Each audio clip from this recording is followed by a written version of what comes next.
Ecstasy, euphoria, Molly. From New Age psychotherapists in California to hardcore ravers in Amsterdam, this substance has captured the imaginations of many. But its history remains shrouded in obscurity. In this documentary, you will learn about its early beginnings in a pharmaceutical lab, its history in Nazi and US military research, its discovery as a therapeutic substance, and its rise to being one of the most popular drugs in nightlife around the world. Nothing else compares to the way you lose yourself. I felt as if I were held in the hands of God. Just say no. This is the history of MDMA.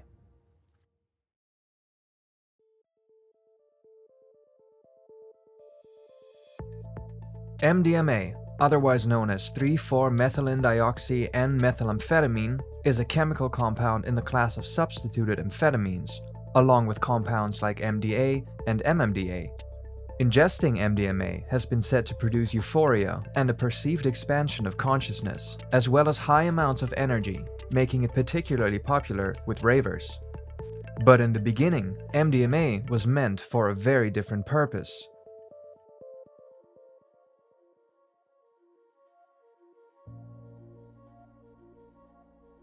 The story begins in Darmstadt, Germany. In 1912, the chemist Anton Köllisch worked here for the pharmaceutical company Merck. He was tasked with creating a blood clotting agent that could compete with a product from Merck's competitor, Bayer. In this process, he first synthesized MDMA, and Merck patented the compound.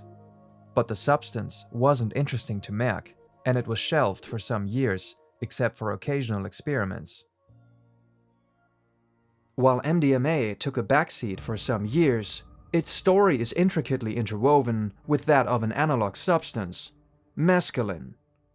During World War II, Germany began to experiment with mescaline as a truth serum, using it both on prisoners of war and on detainees at Auschwitz and Dachau. And as early as 1943, the OSS, a predecessor of the CIA, set up its own truth drug committee, which would later evolve into projects Bluebird, Artichoke, and MKUltra. In the very same year, mescaline was first tested in a Philadelphia hospital, but the experiment was a failure and cannabis indica was found to be a more promising substance. Because mescaline failed as an effective truth serum, other analogs were soon added to the research, including MDMA. In 1950, mescaline and a number of analogs were used at New York State Psychiatric Institute in a program that continued until early 1953, when an unwitting patient, the professional tennis player Harold Blower, died from an overdose of MDA, a compound closely related to MDMA. By 1973, all efforts to find a truth serum were halted because no substance could reliably produce the desired effect.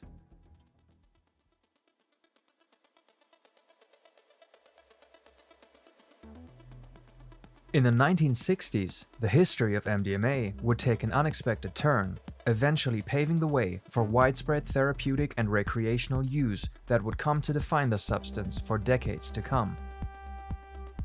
And one scientist from California sat at the origin of it all.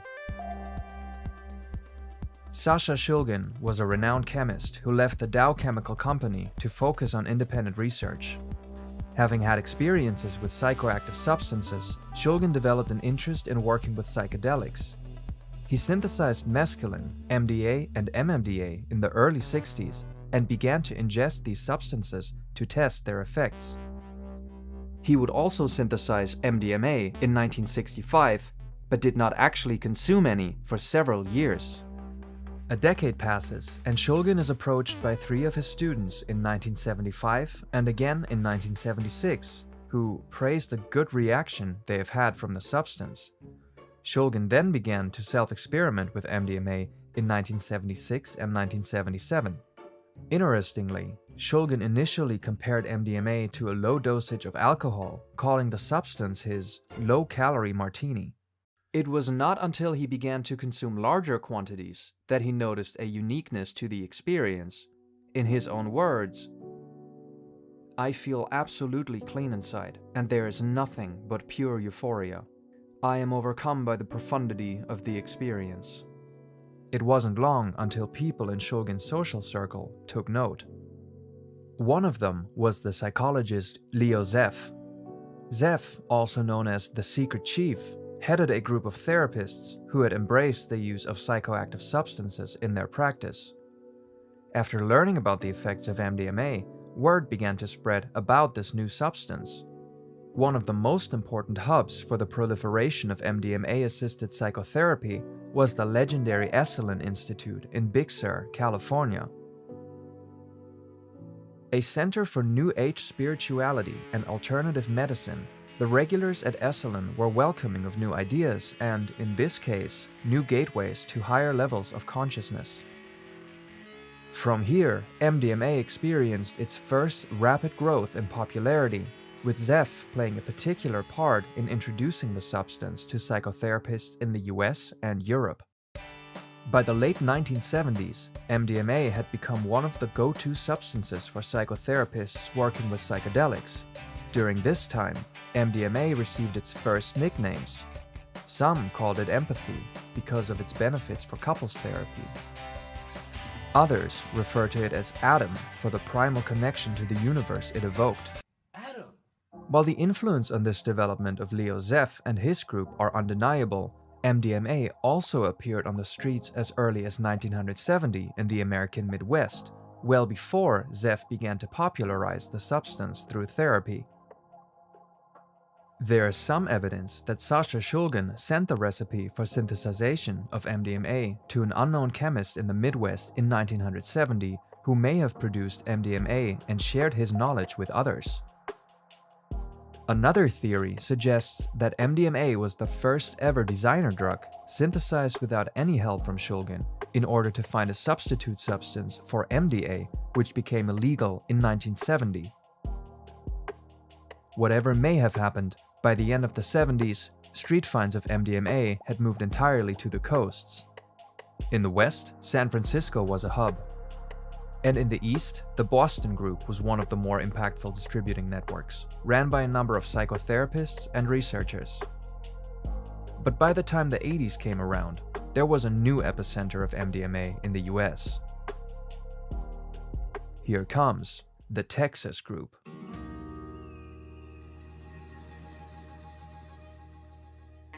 Of all the places associated with drug use in the US, Texas might not make the top of the list. But in the 1980s, there was one American city that was flush with oil and tech money and that had a huge appetite to spend it. And that is Dallas. In the midst of this quintessentially Texan city, the Star Club rose to prominence.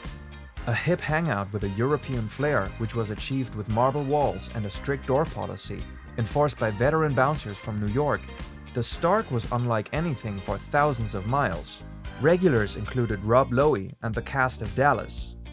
And John Lennon, Jimmy Page, and Timothy Leary were all spotted at the club, as well as the occasional closeted, but still very anti-gay, Republican lawmaker. Dallas. MDMA was gradually introduced into the scene by coastal DJs, but eventually, Texas had its very own production circle, and an unlikely, charismatic leader to show for it. Michael Clegg was set to become a priest, but when he was 26, he dropped out of seminary school and embarked on a series of adventures. He founded a dubious home security company and sold it a few years later for over $3 million. When he had drank and gambled his way through the payout, he would come to own a mercury mine in Nevada, import microwaves from Japan, and eventually run yoga resorts in Texas and Mexico. One night on the beach, Clegg stared out into the night sky, his body flooding with serotonin from the first dose of MDMA he ever experienced. It would not be the last one. He realized in that moment that it was his calling to share this feeling to the world. It was him who finally gave MDMA the name ecstasy.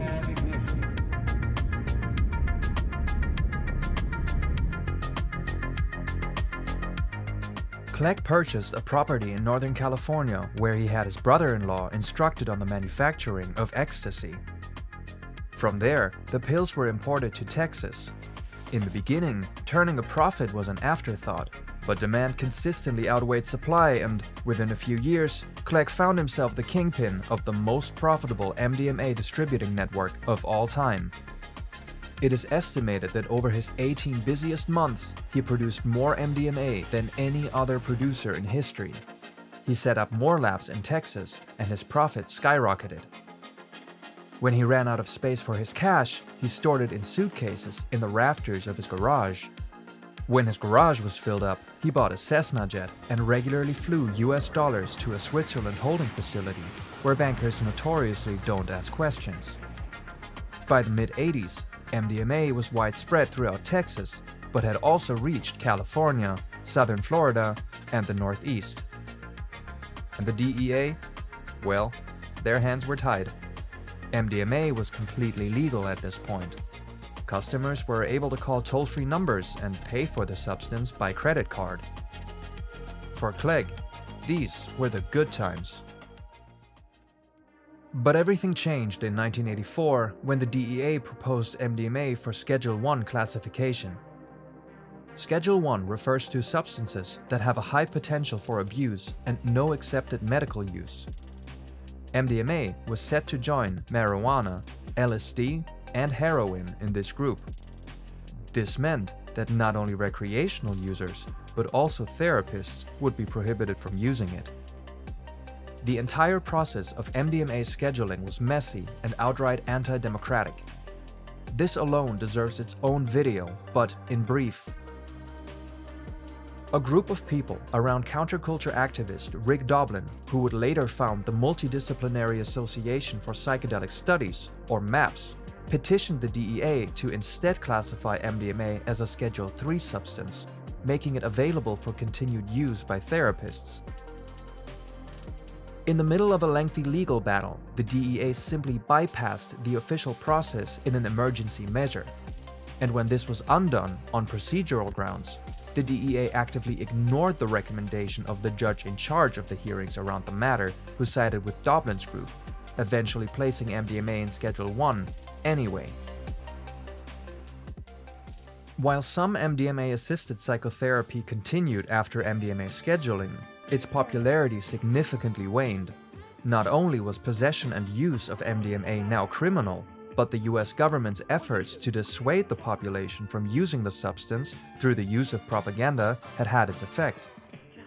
Nancy Reagan's Just Say No campaign was ubiquitous in news media and pervasive in public education, and the people bought it.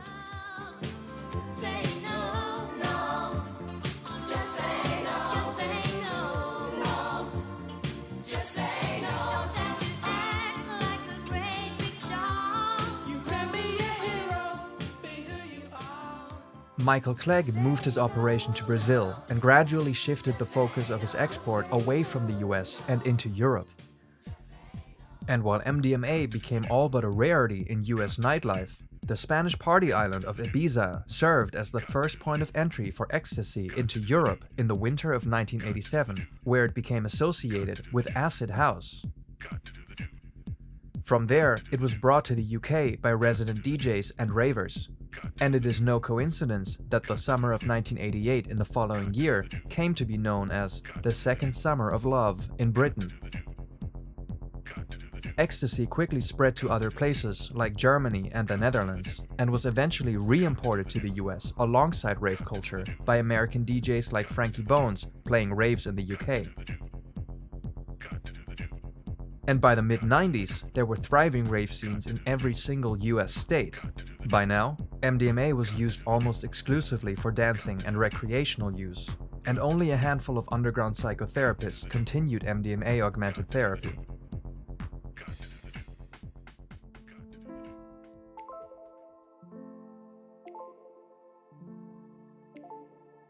While MDMA research had existed in the 20th century, the late 90s and early 2000s launched a wave of new research on the substance, although the studies were of varying quality. One German study from 2003 was unable to establish measurable, long-term effects on the brain's cognitive abilities and serotonin production. a result that has been replicated to some degree in later years. US-based research cast a less favorable light on the substance. One viral example of this is the brain scan of a young woman who appeared on the Oprah Winfrey Show, which supposedly showed literal holes in her gray matter after MDMA use. This image later turned out to have been both doctored and incorrectly explained. And then there was the work of Dr. George Ricarte, whose studies served as the basis for the government's stance on MDMA. An initial study in 1998 claimed that MDMA use could decrease a user's serotonin production by up to 85%, a claim that could never be verified and was criticized as outright impossible by leading experts.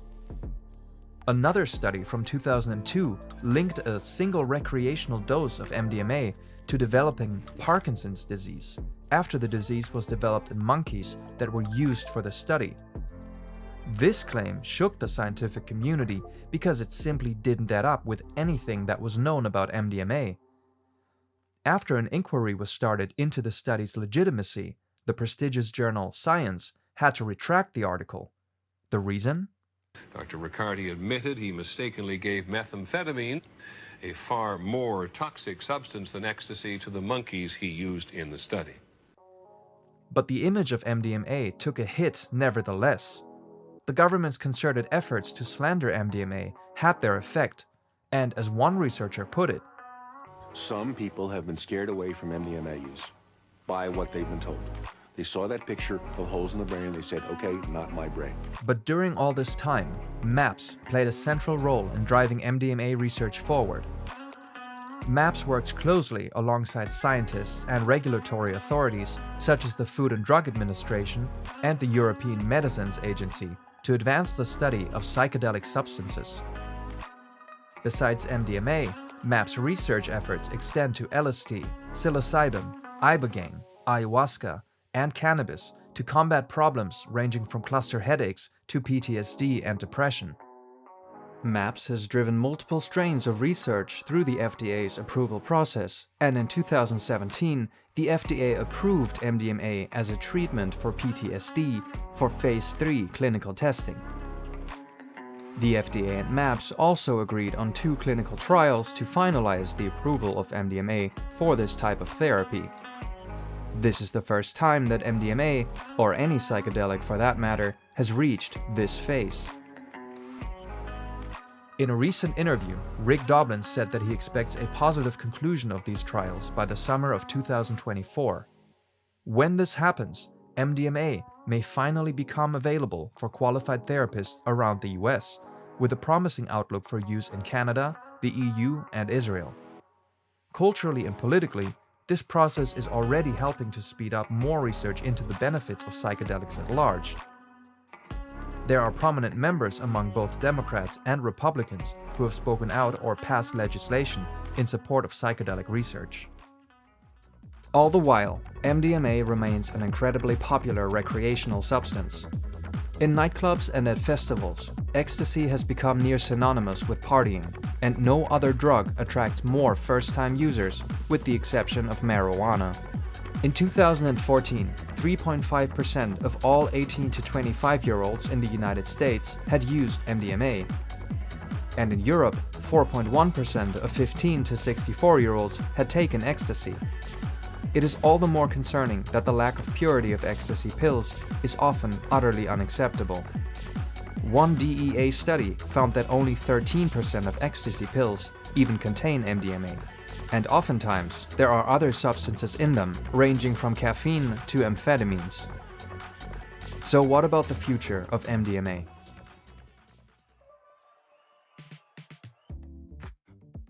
It seems as though MDMA is finally arriving in the mainstream, with the potential to help millions of patients in their journey to healing.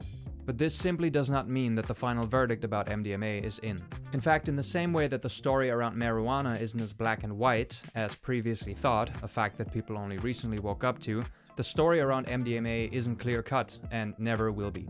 So if you do consume ecstasy, and I would never encourage this, please do your own research. The war on drugs is a war on people. and to a large extent, the lack of education around the subject is a direct consequence of bad policy from the 20th century that is still on the books today. I tried in this video to provide a brief overview of the history of MDMA, but I had to leave out more than I was able to fit in. For example, I only briefly touched on the techno scene and how it was shaped by MDMA. If you're curious about these stories, I will leave the links to some of my most important sources to this video in the description. For now, if you've made it this far in the video, thank you very much for your time. If you did enjoy this video, I would genuinely appreciate a like, subscribe, and a forward to someone you know who might be interested in this video as well. I understand this is a common request, I understand it feels trite, but these simply are the measures by which my channel can grow and I can continue to make these videos. Once again, thank you very much, and I appreciate the time and attention you have given me.